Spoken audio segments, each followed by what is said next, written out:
This podcast is brought to you by the Albany Public Library main branch and the generosity of listeners like you. What is a podcast? God, Daddy, these people talk as much as you do.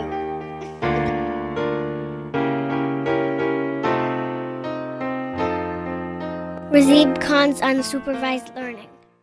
Thanks for listening to the ungated version of the Unsupervised Learning podcast. If you want to read some essays on some of these topics, please check out razib.substack.com. Again, that's razib.substack.com. Thank you. All right. Hey, everybody. This is Razib Khan with the Unsupervised Learning podcast, and I am here with someone that needs no introduction probably, Christopher Rufo, Chris Rufo, Manhattan Institute, and various other places. And also, I want to highlight was it Rufo and Lomez, which I have been listening to. I'm subscribed. Just I know you guys like tell people to subscribe. I am subscribed. I am friends with both of you, so it's great to listen to you guys talk. And I will say one thing I like about it is obviously there's a lot of overlap, but there's enough differences that it keeps it interesting. You guys aren't ditto heads, just agreeing on everything.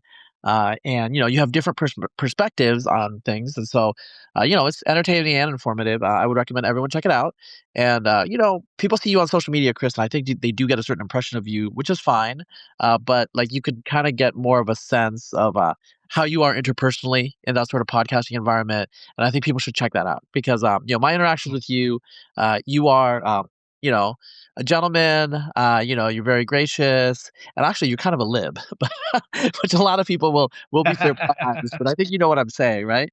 And I know what you're saying. One thing that you and Jonathan Keeperman Lomez share is you are both from California. Although I think you're from Sacramento, kind of more NorCal, and he's SoCal, so that's actually totally different. I don't want to offend people out there. He's East Bay, so he's East Bay? NorCal, but I'm from the Central Valley. He's from the East Bay. Okay, actually, so you guys are actually very similar in that way because Sacramento's not that far. Yes, Okay, because I got confused because he was a professor at Irvine for a while. that's right. Yeah. So we're here to talk about California, and a lot of people don't know. I mean, they know that you live in the Pacific Northwest now. You're all over the place. You work for the Manhattan Institute. Obviously, you are doing things in Florida. I mean, just you're all over. But your background is as a Californian, and so this is your natal state or whatever. Because your home state is now Washington. For now. But we'll see. Actually, a lot of people don't know this. A lot of my family lives in Washington State, not that far from where Chris lives. So, I know a lot of the issues that are going on there. I keep attention to it. But we're going to talk about California, another left coast state. And, you're from there. Can you just talk about California, growing up as a Californian, where you are now in terms of your home state, and just how that's impacted you as a person, as a human being? Yeah, I mean, it has a huge impact, right? Where you're born, where you're raised, the kind of culture that you grow up with has an enormous impact. And I would say, I'm certainly no exception. And growing up in California in the 90s, in the early 2000s, in Sacramento, which was a kind of, it's the state capital. It's a kind of bureaucratic town. I grew up in a suburban environment. It did feel a little bit like that 80s and 90s California coming of age movie culture, where you could watch those coming of age films coming out of Hollywood that were set in kind of generic anytown suburban California, and all those films. It's like, oh yeah, I know that guy. I have that friend group archetype. I can relate to the mishaps and the mayhem at the mall. And so in some ways, it almost feels like, and maybe every generation feels this way, but it felt like a bit of a golden age to grow up in California. You still had a bit of that feeling of the Californians of my parents' generation that came to the state, land of opportunity, kind of golden, like truly the golden state.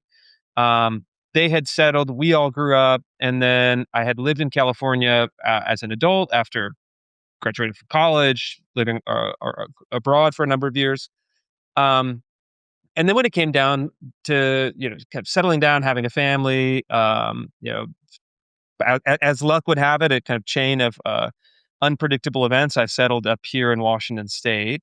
But I still have friends in California, still have, I think, a good sense of the state, and as it relates to politics, a good sense of how the state has changed in that time. Yeah, just context for like a lot of listeners, because I'm a little older than you, but I remember when California was a right-leaning state. I think Yeah. 1988, voted for George H.W. Bush, uh, and then we had Pete Wilson. We not yeah, I did live in California for a while, but we had Pete Wilson, 1990s as governor. He was formerly the senator. The Republican Party was very competitive. Obviously, earlier California had given rise to Reagan movement, the Reagan Revolution, and then before that Nixon. So this idea of California as a blue state redoubt is actually relatively recent of the last generation. And I know like some of the younger millennials and Zoomers, they probably can't imagine the before times, but I think we remember the before times, the shadow of the before times, and some of it is still present in California. So, for example, if you go to Balboa Island, you go to Newport Beach, you go to some parts of Orange County, uh, Balboa Island in particular, I've always said, I took my kids there one time and I was like, whoa, this is like still Ronald Reagan's America. It's Yeah. just there's a feeling there that you don't get in a lot of other parts of the state anymore. But I think it was a more common feeling, kind of like more optimistic, pro business attitude. I don't know. It's just it's different. It's different. All of the social disorder that you see that's like are endemic.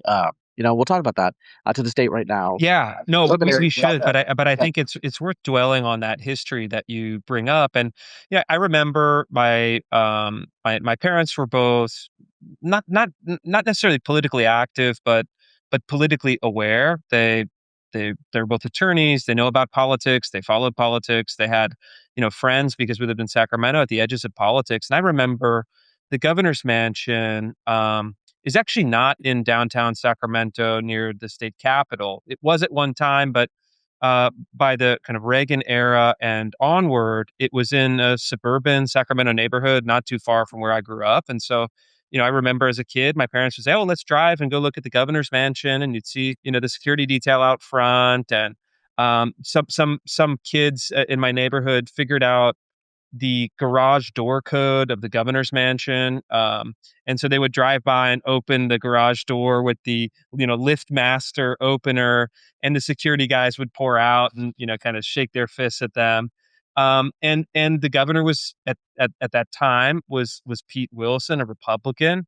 There was these questions about immigration, demographic change were really at the forefront of California politics, and California voters were decidedly conservative. Um, and and and then you had the kind of resurgence of, let's say, a kind of center right California politics under Arnold Schwarzenegger, who was, of course, a huge, media star and then political figure.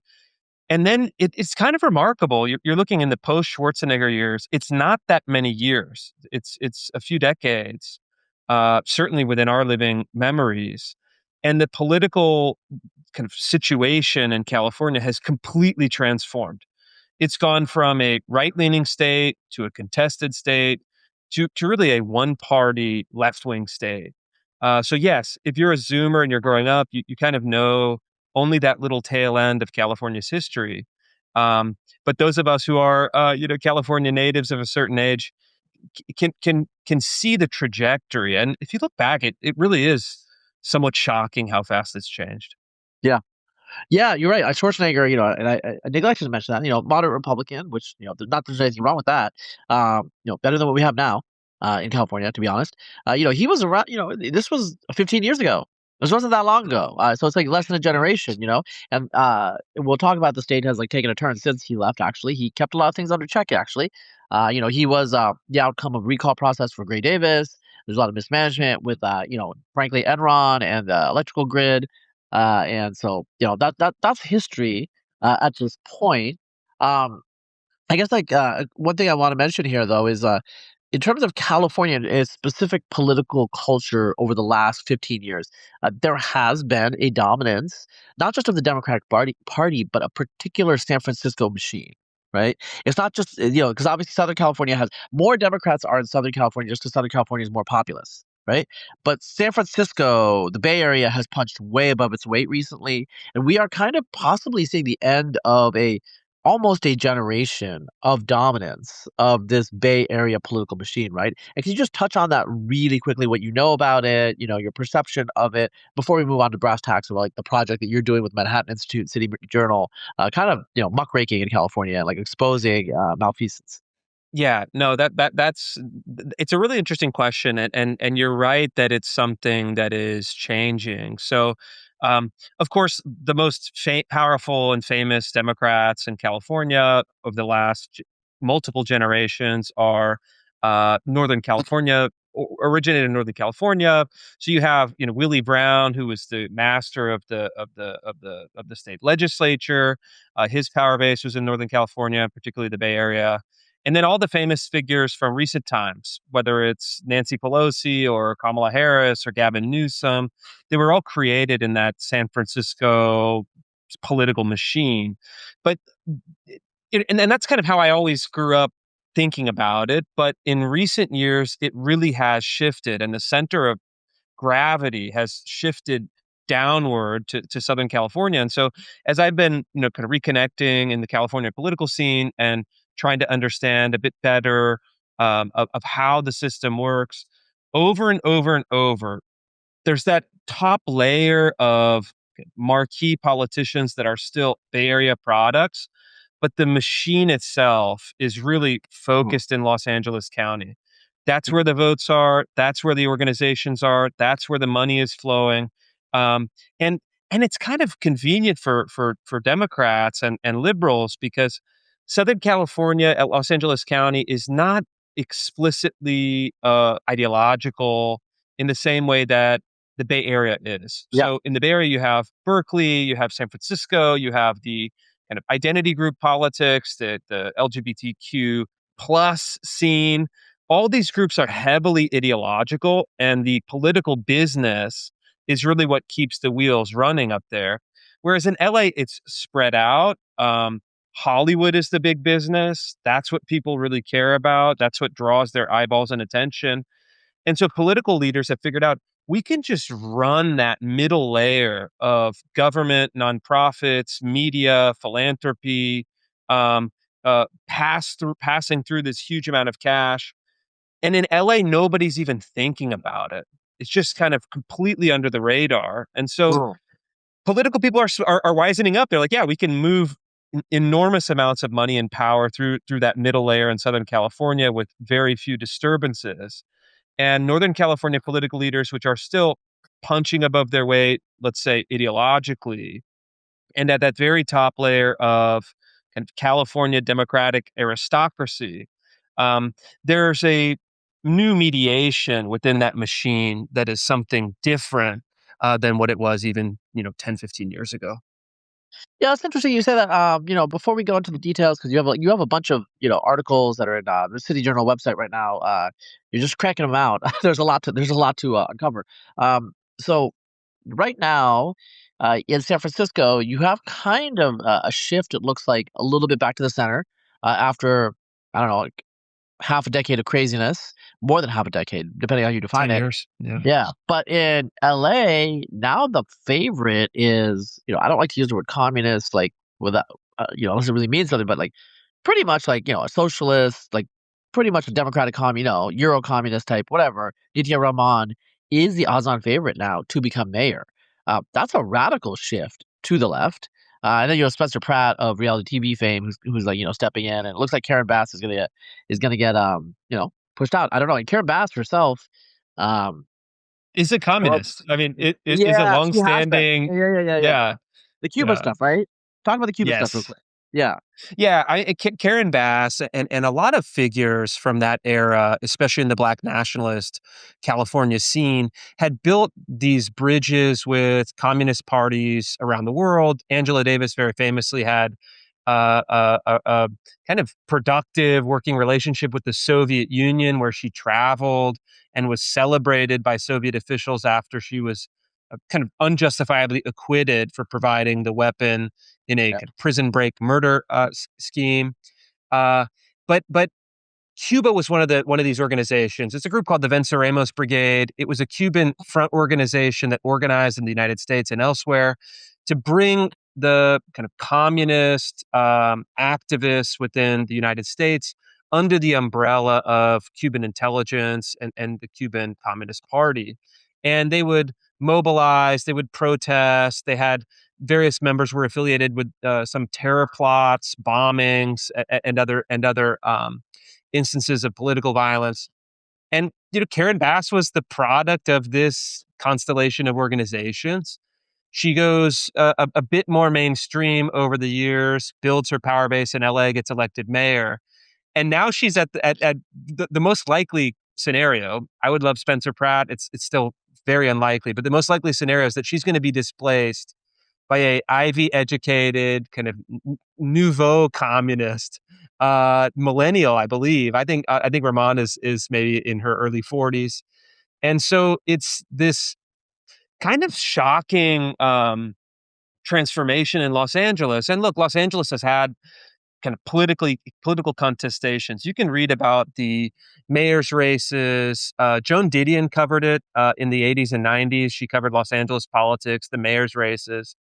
And of course, there have been their radicals, the kind of conflict between East Side and West Side. It was a major theme at that time. But this is new. I mean, having an actual socialist or former communist competing in the two top slots for the Los Angeles mayor is something that is, and I think what you're suggesting is right. It's like, wait a minute, we're now kind of post woke in theory. And yet the kind of uber woke political figures are now coming up, kind of cresting into power in Los Angeles. Like, why is that? Why when San Francisco, briefly Seattle, although that's changing now, some of these cities are moving away. Why is San Francisco or why is Los Angeles moving the other direction? Yeah, and Los Angeles is big, I mean, it's like, it's a big deal, and also in the 90s, I think it was in the 90s, it had a Republican mayor, right? Richard Riordan. I mean, this is, Yeah. just from the perspective of urban New York justice. had a Republican mayor. Los Yeah. Angeles had a Republican mayor. I mean, a lot of these big cities. And again, they were kind of Rockefeller Republicans. They weren't, hardcore, right wingers. But they were all kind of playing for the center. And the center appears to have just disappeared in these places. Yeah, and so, we've been talking about, like, these articles you're coming out with. Like, I'm gonna read the titles. So let's talk about, like, high level, and then, like, what you're really interested in, because we have a finite amount of time. Like, there's Inside San Francisco's Racialist Slush Fund, Gavin Newsom's 114 million Butterfly Bridge, Gavin Newsom's Empire of Fraud at, like, 180 billion. That's a lot. Gavin Newsom's $30 billion fraud magnet. California provides sex change procedures to homeless illegal aliens. How Gavin Newsom subsidized the migrant invasion. California's antiquated 911 dispatch. 911, it's like, now I did an Ilhan Omar. Dispatch is on the verge of going dark. So there's a lot there. We have a finite amount of time. Let's talk about, like, on the high level, like, what is going on with the spending in this state. I think, like, I've seen some charts where basically California, partly because the population is not really growing anymore, its spending is just out of control the last 15 years compared to, like, its population, right? And there's all these NGOs, there's all this opportunity for grift. We've always known this with San Francisco. I mean, I lived in the Bay Area for a while, so I was very conscious of that. So it looks like the state has been captured by the NGO industrial complex and the left. I mean, I don't know, that's just my perception, and, like, from what reading these articles, that's what I'm thinking. Like tell me about it on the high level, and then, like, let's talk about, like, some of the details of what you found. Yeah, yes, at a high level, it's true. And look, the states, let's call them progressives or leftists or the Democratic Party machine, is not doing this without a good strategic reason. So the Democrats have basically understood if we ramp up spending, and then we push money out to labor unions, to universities, to nonprofits and NGOs, and to individual voters in the terms of kind of political patronage, welfare programs. We can consolidate power within the state, and then those groups and individuals will reward us in turn. And so the labor unions, according to some of our kind of cursory estimates are raking in $1 billion a year and then cycling much of that back through the political system in California. The kind of welfare system is, tens of billions of dollars in spending per year that then, gets in some cases cycled back into the political system. And then the NGOs, like the migrant invasion story that we did, that you referenced, is a really good example of this. Newsom, during his time in office, has granted more than $1 billion to migrant NGOs. These are almost uniformly left-wing political groups that help people cross the border illegally from Mexico, that provide shelter, food, and services to the large population of undocumented migrants. They organize street protests against ICE and against any kind of enforcement of federal immigration laws. And then in many cases, they are the kind of activist muscle behind the uh, recruiting efforts, voter registration drives, and other political activities. And so, look, Newsom knows what these groups want. They want money, and it doesn't take a kind of an explicit written quid pro quo, because they all know that they're kind of fighting for the same cause. And here's the big picture question. And I think it's really important, and haven't had the chance to really discuss it yet. The big picture question is, for those that are organizing some political opposition in California, they're going to have to eventually confront the fact that Newsom is giving, let's say, $1 billion a year to unions, let's say $1 billion a year to NGOs, and then tens of billions of dollars a year to people whose livelihood depends on Democrat Party largesse. And so, some people who are trying to mobilize opposition at this stage in the game are cutting what are, for individuals, are large checks, say $5, $10 million, $100 million maybe. I think there are some initiatives that are kind of getting up off the ground that are talking in those terms. But again, the left has a recurring, let's say $10 billion a year slush fund and patronage fund. And how are you going to defeat that? How are you going to actually strike structurally at how the left maintains power in the state? These are the hard questions that we're trying to illuminate just by doing the reporting. And of course, the reporting has these like splashy stories, but the structural political questions that underpin them are very difficult political questions. There's no easy answer.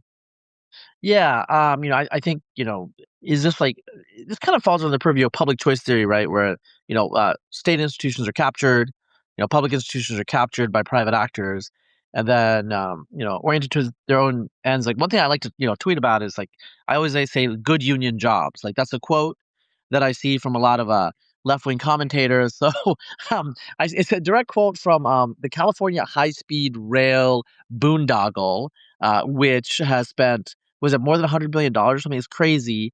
It's not going anywhere. In response, a defender said, well, you know what? It's provided good union jobs. I was like, look, it's not there to provide good union jobs. It's there to provide transportation services.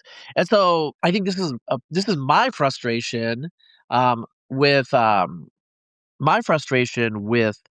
the left. I mean, look, I've never been on the left, but I'm just saying, like, so Bill Clinton had some, I'm just saying, like, there's left and there's left. Okay, like this is just corruption.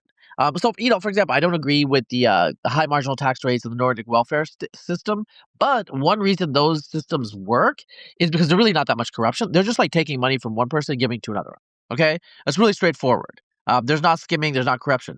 With the NGO industrial complex and the union jobs issues, I mean, there's no need even for them to actually do a job, right? It's just a sinecure. It's just a make work job, and you're giving goodies to your friends, right? Am I incorrect in like my perception of this?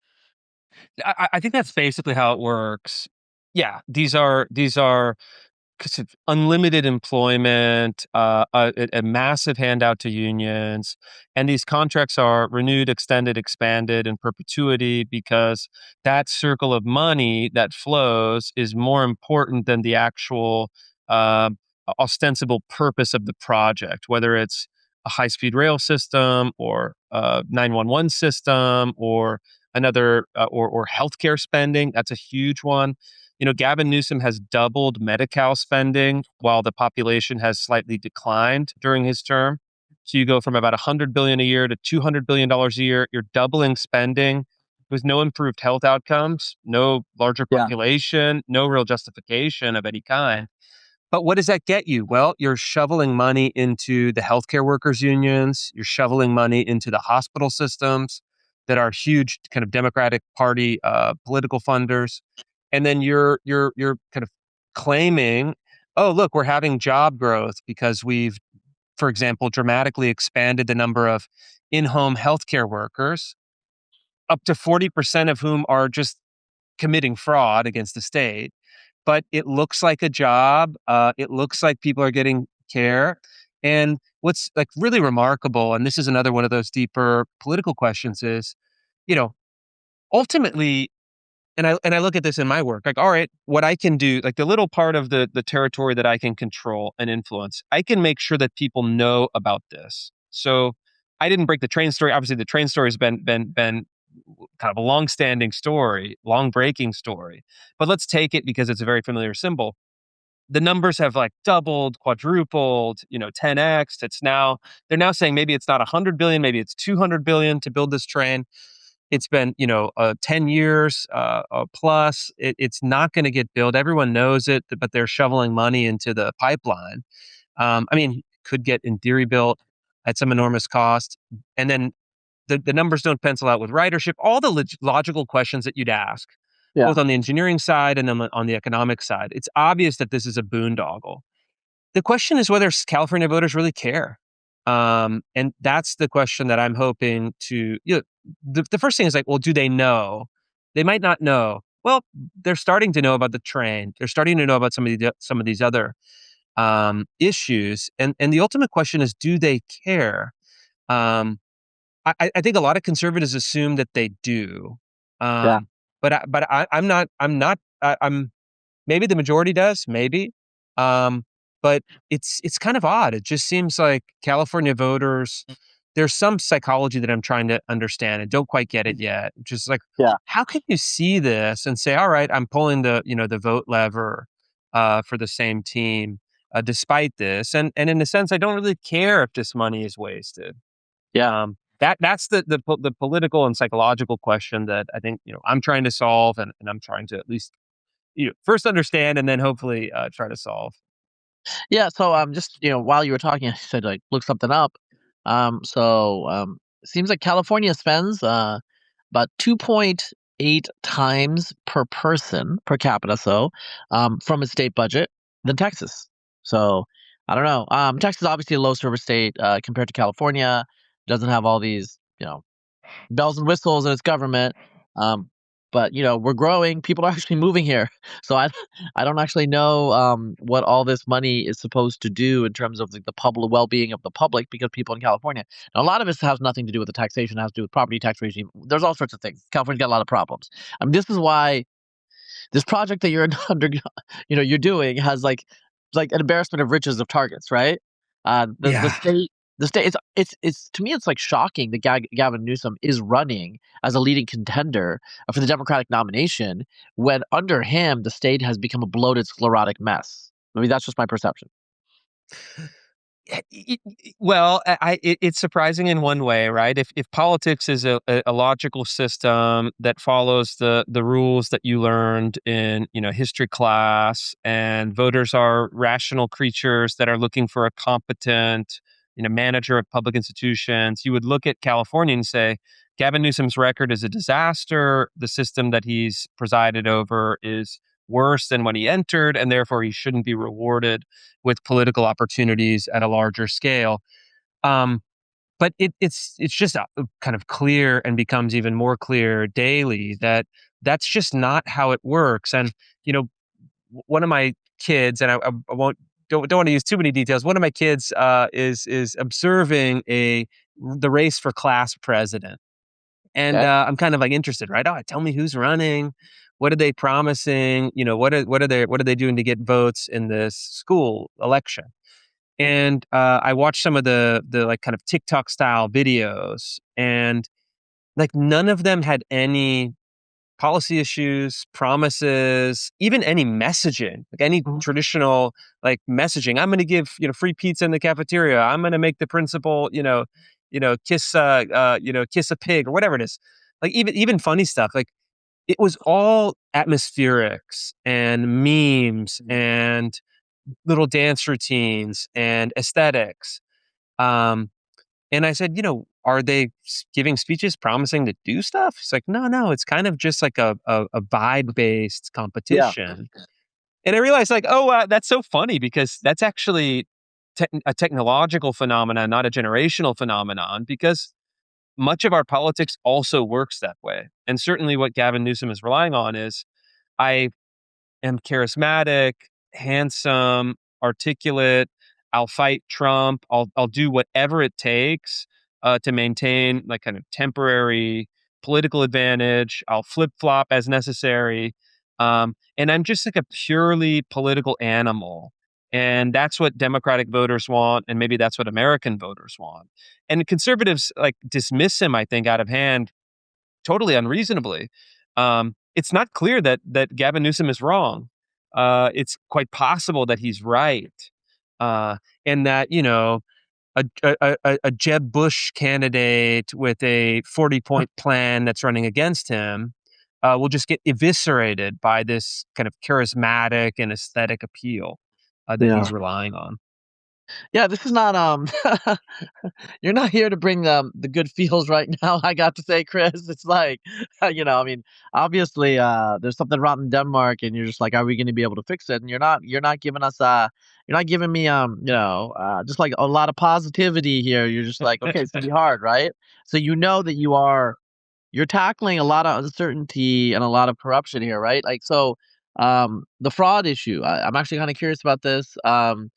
Tell me about it, Gavin Newsom's empire of fraud. Like, I mean, what does that mean? Like, let's talk about that particular story because I think it's the most Yeah, this general. is a really a really important story. We have 4 reporters working on it. Ryan Thorpe, my colleague, did a lot of the heavy lifting, and then Haley Strack and Kenneth Shroop also contributed to some of the detailed reporting. We took 2 months to build out this story. It's I think just an example of what you can do when you have good reporters that have a lot of time to devote to a story, and then you can report it out, I think, in a compelling way. And, it drove news for a week, drove news for more than a week.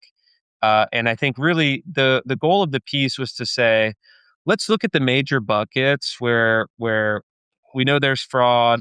Let's investigate. Let's do a full investigation. Let's talk to insiders, prosecutors, whistleblowers. Let's review court documents. Let's review all the kind of inspectors general reports, and then let's come up with an estimate that we think is defensible for the total amount of fraud under Gavin Newsom. And the number that the numbers that we came up with, depending on which estimates you use, depending on kind of which experts you find most credible. If I remember correctly, it's like somewhere between 180 billion and Yeah. 260 billion dollars total in fraud under Gavin Newsom. Divided by 7 years, so you can do the math. But the underlying point is that a lot of these programs, a conservative estimate, if you look at IHSS, hospice, autism, Medi-Cal spending generally, homeless services, I mean, food stamps, you can go program by program. And in many cases, conservative estimates are between 15 and 20% is just stolen from taxpayers. And at the scale of California, you're talking about, tens of billions of dollars. And so we tried to document this. We tried to use real case studies of known fraud plus estimates. There is always some uncertainty because with fraud and crime, obviously you don't know. You Yeah. can't know. That's why they're able to get away with it, because Yeah. if it were able to easily track it and stop it, fewer people would do it. But even kind of people on the other side, right? Let's say Democrat appointed inspector general reports that you would read. They've been raising the flag for many years, and Yeah. so That's the other question. And this is, again, and I mean, am I blackpilling? Yeah, probably a little bit at this point because we're still early in the reporting. And I think the first thing that I have to do is just take kind of realistic stock of the situation and figure out, okay, what has gone wrong? What is the status quo? What are the powers that we are up against if we're going to try to shift the politics of a state like California? And the other question is a basic, actuarial question, or really just accounting question, which is to say, how much money can the state lose before it starts to matter? Um, Mhm. how much kind of burn? What is the burn rate for California's public finances before Yeah. it starts to actually catch up with them? And this is another question where you would think, if you look at California's kind of liabilities over, let's say, a 20 or 30-year time horizon into the future, if you look at the scale of fraud that we know is happening year over year, um, you would think, and some people are starting to say this publicly, and I think it's a little naive. Okay, we know that these finances are unsustainable. We know that the system is kind of functionally insolvent moving forward. We know that there's, let's say, $100 billion of fraud committed in the governor's last term. And then there's this kind of interesting hope where we know this, and therefore, something good will happen. There will be a reckoning. There will be a counter revolution. There will be a comeuppance. Um, the problem, though, is that you have to actually understand the middle mechanics. How do you get from we know what the problem is to we can start to solve the problem? To bridge that gap um, doesn't happen easily, doesn't happen automatically. And so I'm really trying to understand, how can we try to use the resources and capabilities we have to engineer that, Mhm. to have that highly leveraged payout, to start scrambling some of the categories. Well, I do have to say, again, like, you've obviously been knee deep in this right now, and, like, perceptions are influenced much more by um, evidence, data, and, like, what you've uncovered. But it does seem like Newsom is not necessarily, with the fraud stuff. Uh, you kind of caught him on his back foot a little bit, and it's not like he's saying it's fake news or anything, right? Like, I mean, he acknowledged that there are problems, they're working on it. I mean, isn't that? I mean, that's Yeah, it's a, yeah. it's a better outcome than I was expecting. After we started uncovering fraud, reporting it out, both this big piece, but then program by program, um, they started kind of standing up communications to do damage control. So, for example, they launched a website. It's like stopfraud.ca.gov or something like that. Yeah. And then we're Yeah. handling fraud. We're tackling it. Gavin Newsom is going to eliminate the fraud. And so they're kind of simultaneously admitting that it's a problem and then admitting that it's a political problem, that they're trying to kind of do some damage control on. And look, he's termed out. So California voters don't have an opportunity to either reward or punish him for how he's done in this last term. And so what he's really doing is just trying to stem the damage for a potential presidential run. And on this, I'm much more optimistic. Mhm. We're building a kind of, I think, the best in the business investigative kind of dossier on Gavin Newsom's record as governor, and it is really abysmal. And a lot of it is like, if I'm being completely honest, is it his fault as an individual manager? I mean, yes, but also he's presiding over a system that is impossible to run. So whoever's in the governor's office is, in one real sense, at the mercy of that system. Um, but yeah, at the bottom line, look, you're the executive; it's your responsibility, and the record is very bad. And I think national voters um, will have a much different analysis and sentiment to Gavin Newsom's record than California voters. And so I think this does significantly damage him, and it will continue to damage him moving forward. Um, and so that's the good news. And then again, to pivot back to the kind of indeterminate news, the interesting news, the open question news is, okay, well, who succeeds Newsom? How will that person be able to operate? And is there a potential pathway for political change? And the governor's race, which we might want to talk about, is really interesting. Mhm. Um, it's like again by some kind of bank shot, like double bank, pool shot. It's possible that a Republican gets in. I still think very unlikely. Um, but at the very least, we're going to see a changing of the guard and maybe a loosening of some of the political conditions. And maybe under a weaker leader. And look, the leading Democrats are much weaker politically than Newsom. Yeah. We may have a greater opportunity to start, doing some real damage to that machine and making some headway. Yeah, I mean, in terms of the governors, and look, I live in Texas, but I keep track of California politics because California is kind of the okay, okay, real talk. Texas is the America of America, but California is kind of wasn't the America of America. And what happens in California really matters. Just like no matter where you live, you keep track of American politics. So no matter where I'm going to live in this country, I'm going to keep track of California politics because they say California is the future. Hopefully not actually in this case, but in any case, the point is, like, I am tracking it. I will say, uh, I'm not a big fan of obviously most of the Democratic candidates like Becerra, Steyer, Matt Mahan, although he's more liberal than me, and probably you, obviously. Um, you know that makes me a little hopeful. The mayor of San Jose. I mean, he seems to be.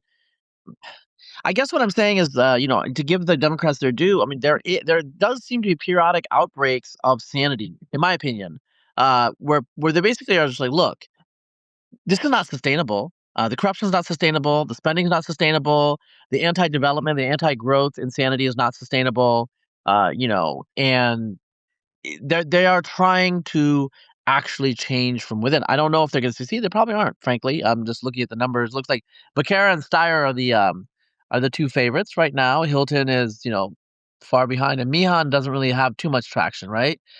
So we will see. But I mean that's my take in terms of the governor's race. Yeah, It's it's a point worth considering it in a little more detail. So Matt Mahan is kind of very smart, kind of high tech coded mayor of San Jose. He has that kind of liberal, technocratic, Ivy educated, do gooder feel. You could see him, you could see him like updating the software for Teach for America. He's kind of that kind of personality, that kind of guy. yeah, Um, and look, it's a kind of techno focused Bill Clinton, third yeah, way politics.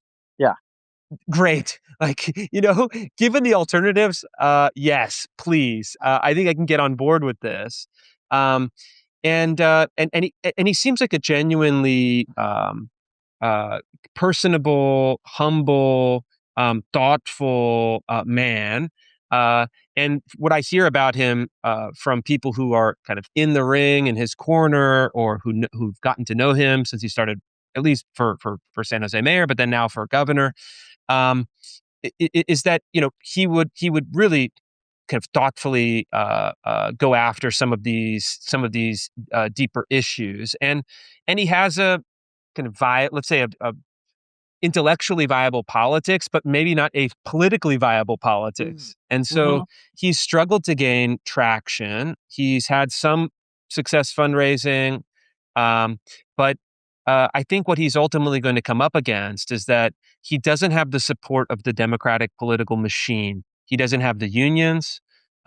He doesn't have the activist class. He doesn't have the NGOs, and he doesn't have the Democratic Party.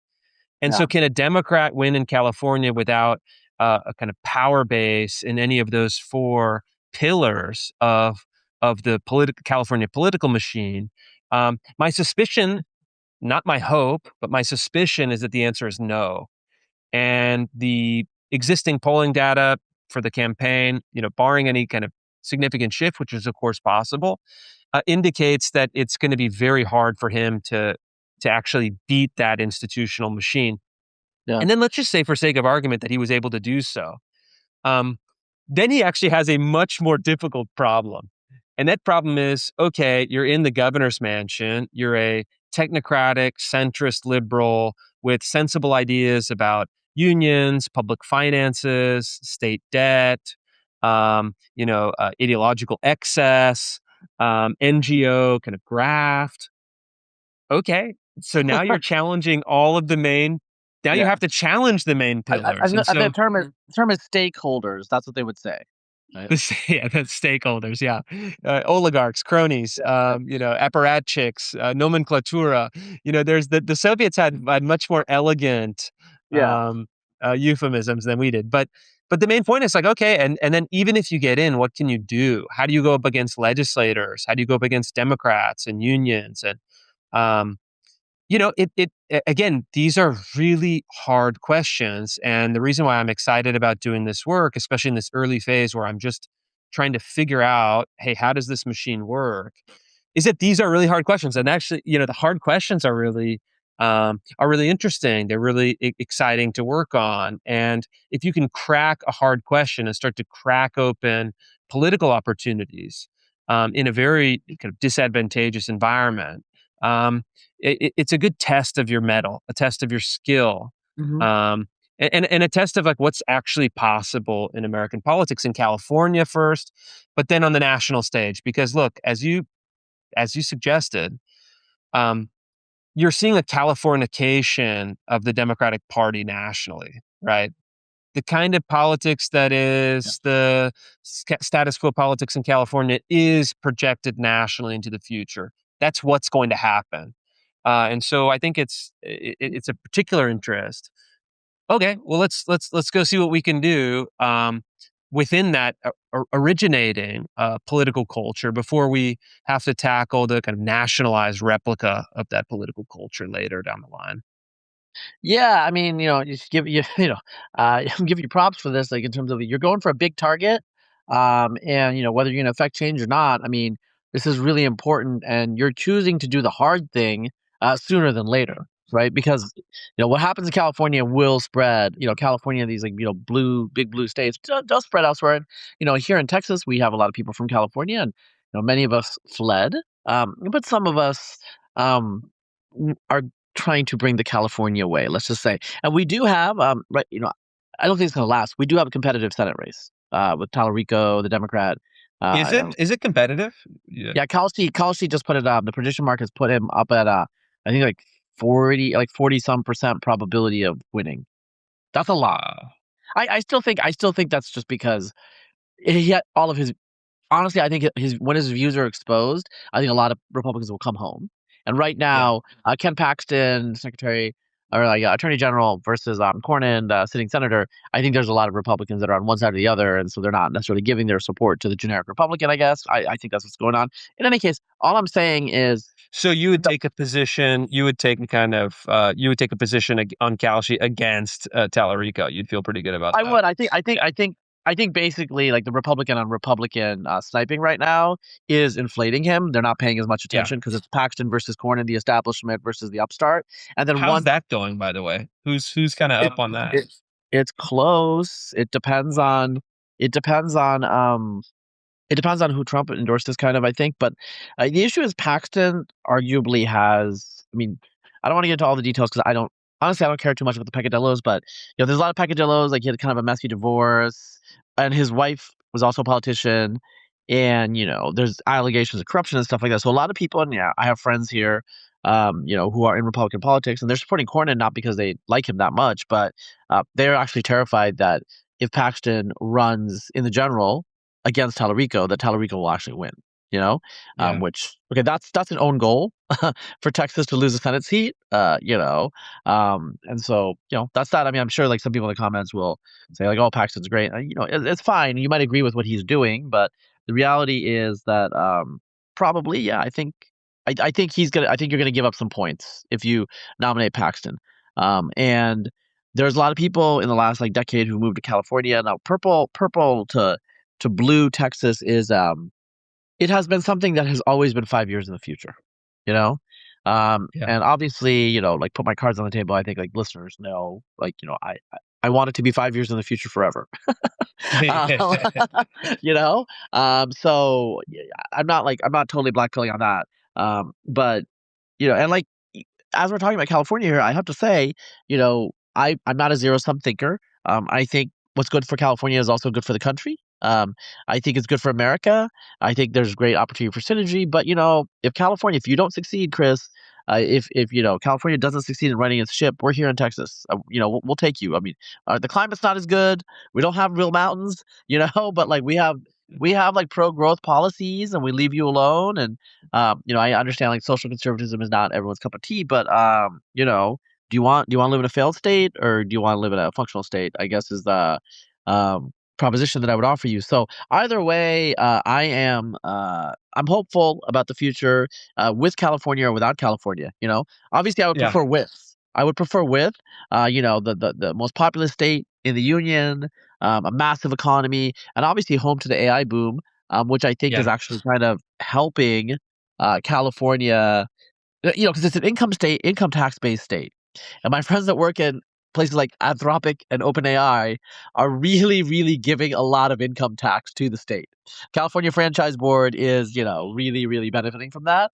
So as long as the AI bubble is frothy, whether you think it's a bubble or not, I think California will probably be able to tread water at least. But if that ever, uh, bursts, the water will retreat, and everything will be exposed. And all Yeah. of the things that I think that you are doing, that you're putting into place, will really, really come to bear. And so, as we're closing out, because I know you have a finite amount of time today, what are you thinking in terms of the future for this California project? The people you're getting on, like, are you guys going to expand it? Do you have like a multi-year roadmap? If Newsom is, and it looks like Newsom's running, it seems like you're going to have stuff that you would probably want to say until at least 2028, because, California politician might become president again. Yeah, that's right. So this is a multi-year project. We've built a team of about 10 people. I think we have another one or two hires that are coming on board in the coming months. And so we have a pretty robust a robust investigative team, and we've structured it. And some of your listeners I know are really in this world, so they might find it interesting. Where we have investigative reporters, we have multimedia reporters, we have full-time fact-checking editor. So that's something that a lot of conservative journalism shops do not have. I'm not aware of any other reporting team that has a full-time fact checker.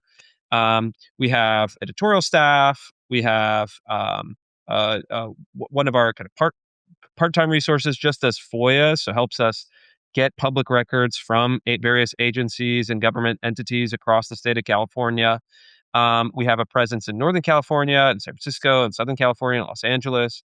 And the idea is that right now we're casting a pretty wide net. And so we're reporting on a lot of different threads that I think are likely to yield a kind of pay dirt, like likely to yield Yeah. kind of political or media or social results. And so migration, infrastructure, unions, corruption, crime and policing, all of these themes we're really looking into. And what I found is like, it's just, okay, so, and I'll use one of the stories as an example. What I found is it's actually not hard to find these big breaking national stories. And so your listeners probably saw that story where California was giving free uh, sex change surgeries to homeless illegal aliens. That was like all over the news for a week. Yeah. And it actually was really easy. I sent down a reporter, great reporter, Jonathan Cho. I said, hey, we have this lead about illegal aliens in the San Francisco homeless shelters. Go kind of poke around for a couple days, bring your cell phone camera, see what you can bring back. And he just went to a number of these shelters, noticed that there were a huge number of transgender migrants that were just kind of milling about in and out and outside. And he just asked them, hey, what's your story? What's the deal?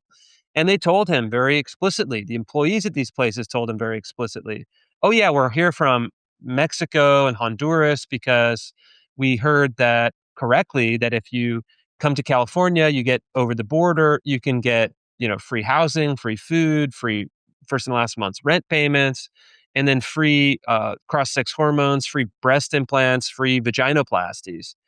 And we packaged this story. We called the governor's office, emailed the governor's office, and they confirmed for us, yeah, you can do this.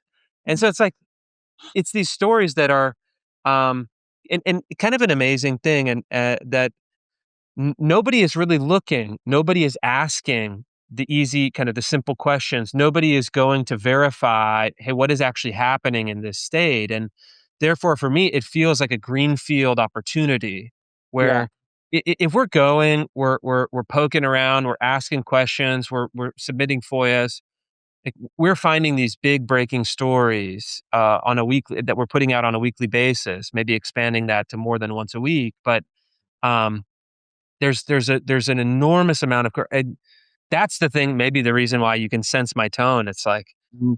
my God, the corruption is just staggering, and it's all out Yeah. in the open. It's just unbelievable to me. Well, I don't know how to say, like, I'm kind of excited to read these pieces, but I'm also like, I always get sad, you know what I'm saying? Because it's like, Yeah, you know what I'm saying? It's like it's kinda like it's bittersweet.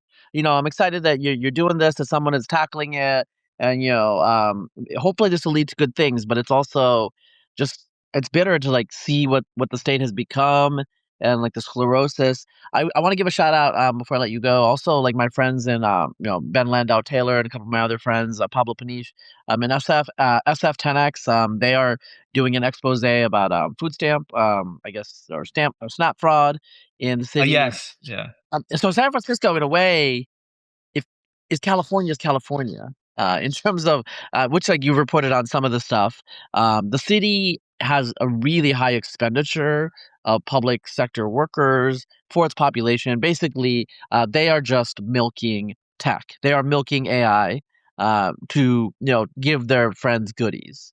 And yeah, there's all sorts of other things like the Snap fraud, like people look the other way, and a lot of people are getting fed up, and there's some house cleaning that needs to happen. So hopefully, this is uh, this is the bottom. This is what I'm hoping. That's my yeah. hope. I hope like everything you're exposing here is like this is like the worst that it's ever gonna get, and it can only get better, right? That's the way I want to end. This conversation in terms of like let's have some hope here. California. I go there pretty frequently. The weather's beautiful. The smell in the morning. You go for a run. Like it's heaven, right? And so you want heaven to be like that, I mean, it's like, Yeah. I don't know. It's like everyone who's been there, everyone who grew up there, you know exactly what I'm talking about. The words actually can't capture how that state, how that landscape, how that environment can make you feel. And it is kind of horrible that the governance is so bad, you know? Yeah. Yeah, I can actually see pictures in my mind of very particular spots in Topanga Canyon, at Pismo Beach, and Morro Bay, and Yeah. I Golden hear, Gate Park, whatever. Like, there's all these places that yep. are uniquely California, that have their own energy, their own perfection. And it's like a gift, right? It's not, we didn't build a lot of these places. We're talking about natural environments, Yeah. and then even some of the built environment that was a gift from people who came before us, these Yeah. great places, great neighborhoods, great cities. And so, yeah, I'm ultimately hopeful that we can turn it around. And it's California's a gift, and conservatives, I think, make a mistake in kind of sneering at California. And Yeah. of course, we should sneer at the corruption, and we should be outraged by it. But no, California itself is good.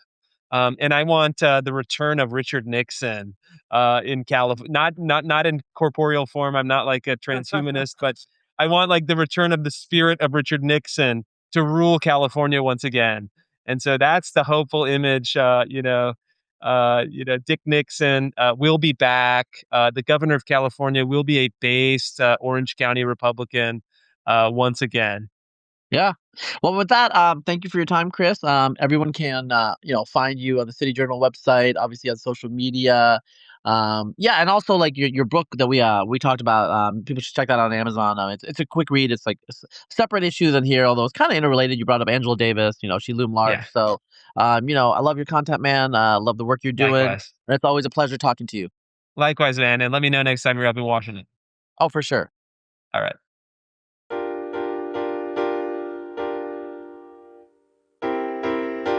This podcast for kids.